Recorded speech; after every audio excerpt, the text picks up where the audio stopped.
Iran युद्ध अपने चौथे हफ्ते में पहुंच चुका है, यानी एक महीना समाप्त होने वाला है इस युद्ध को, और अभी युद्ध खत्म होने का नाम नहीं ले रहा है। इस युद्ध में बहुत सारी हैरतअंगेज चीजें हुई, बहुत सारी अद्भुत चीजें हुई, सरप्राइजिंग फैक्टर्स हुए।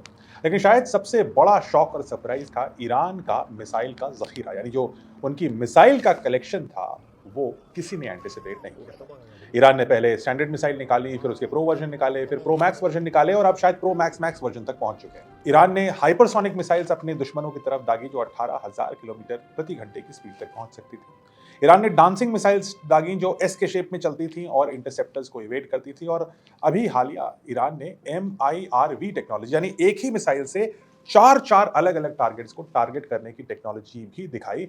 और ये MIRV सिर्फ भारत, रूस, अमेरिका और चीन के पास अवेलेबल टेक्नोलॉजी है, और अब ईरान ने यह दिखाया है कि शायद उसके पास। तो एक चीज तो तय है कि अमेरिका और इजराइल का जो इंटेलिजेंस थी, जो गुप्तचर थे, जो इन्फॉर्मेशन थी ईरान की मिसाइल कैपेबिलिटी के बारे में, वो बेहद गलत साबित हुई, और बहुत कम आंका उन्होंने अपने एडवर्सरी ईरान को मिसाइल टर्म्स में, और उसी का खामियाजा भुगत रहे हैं गल्फ नेशंस और अमेरिका के सारे एलाइज। तो अब इस एपिसोड में हम ये समझेंगे कि ये भारी मिस्टेक यूएस से कैसे हुआ, और ईरान के मिसाइल प्रोग्राम की जर्नी कहां से शुरू होकर के कहां तक पहुंची। तो जुड़े रहिए इस इंपॉर्टेंट और बड़े ही क्रिटिकल टॉपिक पर। एक सवाल बार बार सामने आता है कि ईरान के पास इतनी पावरफुल मिसाइल कैपेबिलिटी आई कैसे। अब इस मुहिम की शुरुआत होती है 1980s में, और शुरुआत होती है एक बहुत ही भयानक युद्ध से जिसका नाम था ईरान इराक वॉर।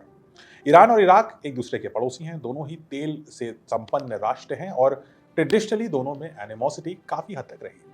लेकिन 1980s में ये एनिमोसिटी युद्ध में तब्दील हो गई। ये वॉर सिर्फ टेरिटरी का नहीं था, बल्कि पावर, आइडियोलॉजी और रीजनल डोमिनेंस की लड़ाई थी। एक तरफ थे सद्दाम हुसैन, जो एक यंग डिक्टेटर बने थे उस समय इराक के, और दूसरी तरफ थी इस्लामिक रेवोल्यूशन के बाद उभरा हुआ ईरान। दोनों ही सत्ताएं रिलेटिवली नई थी। ईरान भी जस्ट एक इस्लामिक रेवोल्यूशन के बाद एक इस्लामिक कंट्री बना था, और सद्दाम हुसैन जस्ट सब कुछ हटा करके, पावर परचेज करके सत्ता पर काबिज हुए थे। उस समय इराक लगातार ईरान के शहरों पर मिसाइल और एयर स्ट्राइक्स कर रहा था। तेहरान, इस्फहान, आफाज में लगातार टारगेटिंग हो रही थी। इस फेज को कहा गया the war of the cities, जहां दोनों ही देश सीधे सिविलियन एरियाज को टारगेट करना शुरू कर चुके थे। इन अटैक्स का मकसद साफ था, लोगों का मोराल तोड़ना, दहशत फैलाना और ईरान को सीज फायर के लिए मजबूर करना। 1988 तक आते आते, यानी 8 साल तक ये युद्ध चला। ये स्ट्राइक्स इतने इंटेंस हो गए कि हजारों सिविलियंस दोनों ही तरफ, और विशेषकर ईरान में, मारे जाने लगे। कुछ रिपोर्ट्स के मुताबिक करीब 4000 से ज्यादा लोगों की डेथ हुई इन अटैक्स, जो सिटीज पर अटैक हुए उनकी वजह से, और 22,000 से ज्यादा लोग घायल हुए। और ईरान के तेहरान जैसे बड़े शहरों में मास इवैक्यूएशन होना शुरू हो गया, क्योंकि शहर में रहना खतरनाक हो गया, लोग शहर छोड़कर भागने लगे। यानी सिर्फ मिलिट्री ही नहीं, बल्कि एक साइकोलॉजिकल वॉर बन चुका था। अब इराक के पास यहाँ दो बड़े एडवांटेज थे। हैरत की बात यह है कि 1980s में सद्दाम हुसैन अमेरिका के साथ अच्छे रिलेशन रखते थे। इनफैक्ट अमेरिका की डार्लिंग बॉय थे। अमेरिका उन्हें लगातार मिलिट्री हेल्प देते थे, एडवाइजर्स के तौर पर, टेक्नोलॉजी के टर्म्स में, और मिलिट्री इंटेलिजेंस और सैटेलाइट सपोर्ट के जरिए। लेकिन सिर्फ यही नहीं था सद्दाम के पास। सद्दाम के पास एक यूनिक पोजीशनिंग थी। सद्दाम के पास सोवियत का भी सपोर्ट था, यानी रशियंस, उस समय उनको सोवियत बोलते थे, वो उनको स्कड मिसाइल्स देते थे। स्कड मिसाइल्स उस जमाने में एक बहुत ही इंपॉर्टेंट वेपन थी। ये सरफेस टू सरफेस मिसाइल्स थी, और वैसे इन मिसाइल्स की रेंज तो 180 किलोमीटर थी, और जिसकी वजह से ये तेहरान तक नहीं पहुंच पाती इराक के बॉर्डर से।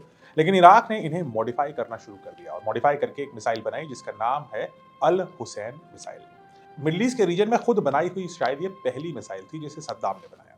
इस अपग्रेड में स्कड मिसाइल की रेंज 180 किलोमीटर से बढ़ा करके अल हुसैन की 650 किलोमीटर हो गई, और अब ये मिसाइल इराक ईरान बॉर्डर से सीधे तेहरान तक पहुंच सकती थी। साथ ही ईरान के पास एक स्ट्रॉन्ग एयरफोर्स भी थी, और उसे बाहरी सपोर्ट भी मिल रहा था, सोवियत यूनियन से वेपन और अलग अलग देशों से, इंक्लूडिंग यूएस और उसके एलाइज से फाइनेंशियल बैकिंग।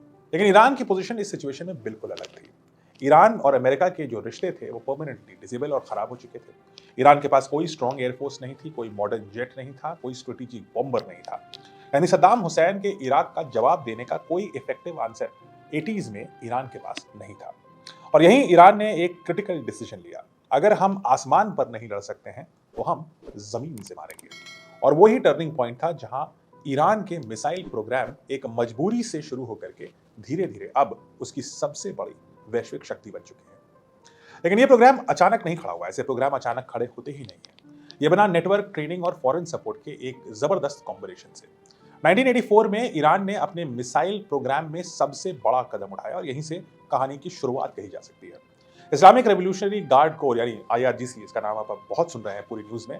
ये तब भी एग्जिस्ट करता था और ईरान को रिप्रेजेंट करते हुए इनके ऑफिशियल्स सीरिया और लिबिया भेजे गए। अब इन रिप्रेजेंटेटिव्स का काम था कि वो इन देशों से बैलिस्टिक मिसाइल्स को परचेज करें, जिससे कि सद्दाम की अल हुसैन मिसाइल और रशिया की स्कड मिसाइल जो इराक चला रहा था, उनका इफेक्टिव आंसर किया जाए। सीरिया इस क्राइसिस में पड़ना नहीं चाहता था और सीरिया ने ईरान को कोई भी मिसाइल देने से मना कर दिया। लेकिन सीरिया ने ईरान को एक चीज तो जरूर दी और वो थी ट्रेनिंग।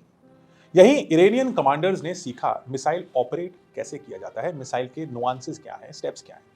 और इसके बाद लिबिया से मिला ईरान को सबसे बड़ा ब्रेक थ्रू। लिबिया उस समय मुअम्मर गद्दाफी के अंडर था, वो भी एक डिक्टेटर थे, और उन्होंने ईरान को स्कड बी मिसाइल्स देने को अग्री कर लिया। और यहीं से ईरान को पहली बार एक्चुअल मिसाइल कैपेबिलिटी मिली। हालांकि मिसाइल स्कड मिसाइल थी, रशियन मिसाइल, जो मिली उनको लिबिया के रास्ते से, लेकिन एटलीस्ट मिसाइल मिली। इंटरेस्टिंगली 1984 तक दोनों इराक और ईरान स्कड मिसाइल्स ऑपरेट कर रहे थे एक दूसरे के खिलाफ, और दोनों ही स्कड मिसाइल्स जो बनी हुई थी वो रशिया से बनी थी। अब 1984 तक आईआरजीसी ने अपना डेडिकेटेड मिसाइल यूनिट भी बना लिया। हसन तेहरानी मुकद्दम को इसका लीडर बनाया गया। हसन तेहरानी को आज ईरान का father of the missile program कहा जाता है। उनका मिसाइल प्रोग्राम शुरू करने वाले यही साइंटिस्ट थे। और फिर करमन शाह के पास हुआ पहला मिसाइल बेस तैयार, यानी फाउंडेशन ऑफिशियली अब तैयार हो चुका था और 84 बीतने वाली थी। दिसंबर 84 में ईरान को लिबिया से पहली शिपमेंट मिली। इसमें शामिल थी 8 स्कड बी मिसाइल्स, 2 लॉन्चर्स और लिबिया के टेक्निकल इंजीनियर्स और एक्सपर्ट्स। पूरे वॉर के दौरान लिबिया से ईरान को 26 स्कड मिसाइल्स मिली और फिर मार्च 1985 में इन स्कड मिसाइल्स का पहला बैटल टेस्ट हुआ। ईरान ने अपना पहला बैलिस्टिक मिसाइल लॉन्च किया और टारगेट था इराक का एक ऑयल इंस्टॉलेशन। यही वो मोमेंट था जहां ईरान ने मिसाइल वॉर में एंट्री ले ली। पूरे इराक और ईरान वॉर के दौरान ईरान ने लगभग 121 स्कड मिसाइल्स इराक की तरफ दागी। लेकिन ईरान यही नहीं रुका। उसे यह अब तक समझ में आ चुका था कि अगर सर्वाइव करना है तो मिसाइल कैपेबिलिटी को बढ़ाना होगा और इंडिजिनाइज करना होगा, यानी खुद बनानी होगी। इसलिए 1985 में हाई लेवल डेलीगेशंस भेजे गए लिबिया, सीरिया, नॉर्थ कोरिया और राइजिंग पावर थी दुनिया की उस समय चाइना में, ताकि ज्यादा से ज्यादा मिसाइल्स और टेक्नोलॉजी को हासिल किया जाए। इसके बाद प्रोग्राम ने तेजी पकड़ ली। नॉर्थ कोरिया से करीब 100 स्कड मिसाइल्स मिली और बदले में ईरान ने फंडिंग और कोऑपरेशन दिया। चाइना ने मिसाइल टेक्नोलॉजी और टेस्टिंग में सपोर्ट दिया और anti ship silk worm missile भी ईरान को मिली। यानी 1980 के दशक के अंत तक ईरान ने तीनों चीजें हासिल कर ली थी: मिसाइल यानी हार्डवेयर, ट्रेनिंग यानी ह्यूमन रिसोर्स कैपेबिलिटी और नो हाउ, और इंटरनेशनल नेटवर्क यानी सप्लाई चेन। और यही कॉम्बिनेशन आगे चलकर ईरान को एक इंपोर्ट डिपेंडेंट कंट्री से मिसाइल प्रोड्यूसिंग पावर तब्दील करने के लिए काफी था। क्योंकि अब ईरान सिर्फ मिसाइल खरीद नहीं रहा था, वो उन्हें समझ रहा था, सीख रहा था और धीरे धीरे खुद बनाना भी शुरू कर चुका था। ईरान और इराक का वॉर 1988 में समाप्त हो गया। ना तो ईरान को कुछ मिला, ना इराक को कुछ मिला, और दोनों को भारी फाइनेंशियल लॉसेस हुए। इराक अपने फाइनेंशियल लॉसेस को रिकवर करने के लिए एंड में कुवैत से भी जाके लड़ बैठा, एनर्जी के क्राइसिस को लेकर के। और इसी ऑयल कॉन्फ्लिक्ट की वजह से इराक ने कुवैत पर हमला किया 1990s के दशक में, और अर्ली 1990s में अमेरिका कुवैत की असिस्टेंस में आ गया। तब तक सद्दाम हुसैन अमेरिका के डार्लिंग बॉय नहीं बचे। 1990s के दशक में ऑपरेशन डेजर्ट फॉक्स में सद्दाम की आर्मी को भारी नुकसान अमेरिका ने पहुंचाया, और फिर 2003 के आसपास जॉर्ज बुश ने फाइनली सद्दाम हुसैन को सत्ता पलट करके इवेंचुअली उनके फांसी पे लटका दिया गया उन्हीं के देश में। खैर, वापस ईरान पर आते हैं। 1990s में ईरान ने एक बड़ा स्ट्रेटेजिक शिफ्ट किया। मिसाइल खरीदना तो जारी रखा, लेकिन उन्होंने शुरू करी something called reverse engineering. Focus था प्रोपल्शन सिस्टम्स, गाइडेंस मैकेनिज्म और एयर फ्रेम की डिजाइन को समझना। 3 क्रिटिकल कंपोनेंट्स होते हैं किसी भी मिसाइल में। यानी मिसाइल के आप हर हिस्से को समझ रहे थे, कॉपी कर रहे थे और फिर अपने हिसाब से इंप्रूव करना भी शुरू कर रहे थे। यहीं से ईरान के इंडिजीनियस मिसाइल इकोसिस्टम का बनना शुरू हो चुका था। इसका पहला बड़ा परिणाम तब सामने आया जब उन्होंने शहाब 3 मिसाइल को टेस्ट किया। इंटरेस्टिंगली, शहाब 3 मिसाइल की रेंज 2000 किलोमीटर थी और यहीं से पूरा स्ट्रेटेजिक मैप इस पूरे मिडिल ईस्ट रीजन का बदल गया। अब इजराइल डायरेक्ट रेंज में आ चुका था ईरान की मिसाइल के लिए। गल्फ में मौजूद यूएस बेसेस भी वल्नरेबल हो गए और टर्की तक के नेटो एसेट्स इस मिसाइल की कवरेज में अब आ चुके थे। यानी कि ईरान अपनी मिसाइल सिर्फ डिफेंसिव पोस्चरिंग के लिए ही नहीं बल्कि डेटरेंस क्रिएट करने के लिए और अग्रेसिव पोस्चरिंग के लिए भी दिखा सकता था। लेकिन ईरान 2000 किलोमीटर की रेंज तक मिसाइल पाने के बाद भी रुका नहीं। उसे समझ में तब तक आ चुका था कि रेंज के साथ साथ स्पीड, सर्वाइवेबिलिटी और रेडिनेस भी जरूरी है। और यहीं से आया अगला बड़ा एवोल्यूशन, यानी लिक्विड फ्यूल से सॉलिड फ्यूल तक की शिफ्ट। लिक्विड फ्यूल मिसाइल्स की समस्या यह थी कि लॉन्च से पहले लंबी तैयारी करनी होती थी, तेल भरना होता था, समय लगता था, सैटेलाइट डिटेक्शन का खतरा होता था और इसीलिए मोबिलिटी लिमिटेड थी और रिस्क ज्यादा। और इसीलिए ईरान ने अब फोकस करना शुरू कर दिया सॉलिड फ्यूल्ड मिसाइल्स पर। इसका मतलब था कि मिसाइल प्री फ्यूल्ड रहती थी, सॉलिड फ्यूल है तो तुरंत लग जाता था, लॉन्च टाइम बेहद कम हो गया और मोबिलिटी और सर्वाइवेबिलिटी काफी बढ़ गई। यानी अब मिसाइल को छुपा कर रखा जा सकता था, मूव कर सकती थी और अचानक से लॉन्च करके वापस जो लॉन्चर है वो छुप सकता था। इस फेज में सामने आई फतेह 110 सीरीज। ये शॉर्ट रेंज मिसाइल थी, लेकिन इसकी सबसे बड़ी ताकत हुई इसकी एक्यूरेसी। 2000 के दशक तक ईरान ने शॉर्ट रेंज से लेकर के मीडियम रेंज बैलिस्टिक मिसाइल्स बना ली, सॉलिड फ्यूल पे चलने वाली मिसाइल्स का इजाद कर लिया। लेकिन अभी एक कदम और बचा था। अभी तक ईरानियन मिसाइल्स को एरिया वेपन माना जाता था, यानी वो किसी टारगेट पे पिन पॉइंट नहीं कर सकती थी, वो एक डिफाइंड एरिया पर अटैक कर सकती थी। अब उसमें अगर आपका टारगेट फंस जाता है तो वो मर जाएगा, लेकिन चांस ये भी था कि आपकी जो एक्यूरेसी है उसमें आप मिस कर जाएं। और इसीलिए 2010 के बाद ईरान ने गाइडेंस सिस्टम पर हेवी इन्वेस्टमेंट्स करना शुरू किया, यानी मिसाइल को प्रिसाइज बनाना है, एग्जैक्टली जहां मारना है वहां जाए।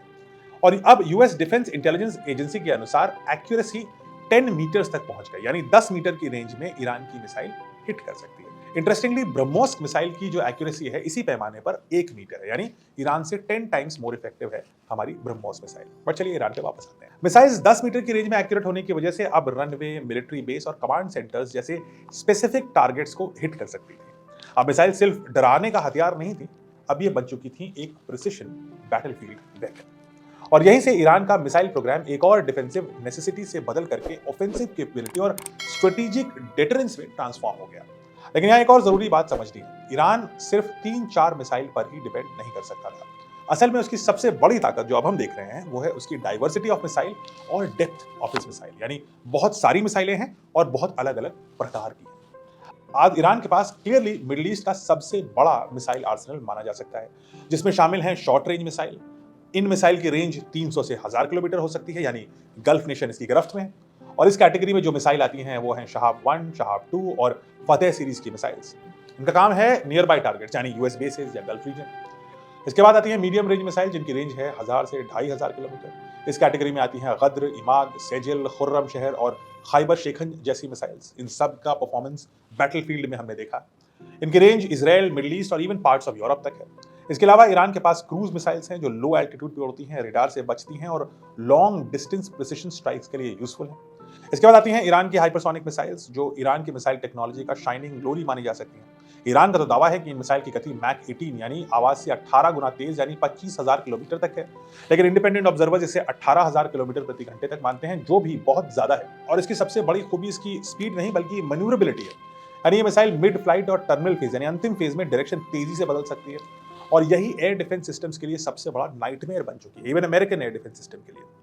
तो आज जो हम बैटलफील्ड पर देख रहे हैं, missile strikes, defence failures, hypersonic threats, ये सब कुछ अचानक नहीं हुआ। ये दशकों की प्लानिंग, एक्सपेरिमेंटेशन और अडेप्टेशन का रिजल्ट है। और शायद सबसे इंपॉर्टेंट बात यही है, मॉडर्न वॉरफेयर में सबसे खतरनाक चीज हमेशा वेपन नहीं होती, बल्कि वो कैपेबिलिटी होती है जो अपोनेंट को अनसर्टेनिटी में रखे और लगातार बदलता रहे। और ईरान इस खेल में काफी हद तक मास्टर बन चुका है। ईरान ने एक और कैपेबिलिटी दिखाई और वो है cluster munition in a missile, यानी एक मिसाइल आती है, वो जो उसका पेलोड है वो अलग अलग टुकड़ों में बंट जाता है और ये अलग अलग बॉम्बलेट्स पूरे एरिया में फैल जाते हैं, जिसकी वजह से एक लार्ज एरिया को डैमेज किया जा सकता है।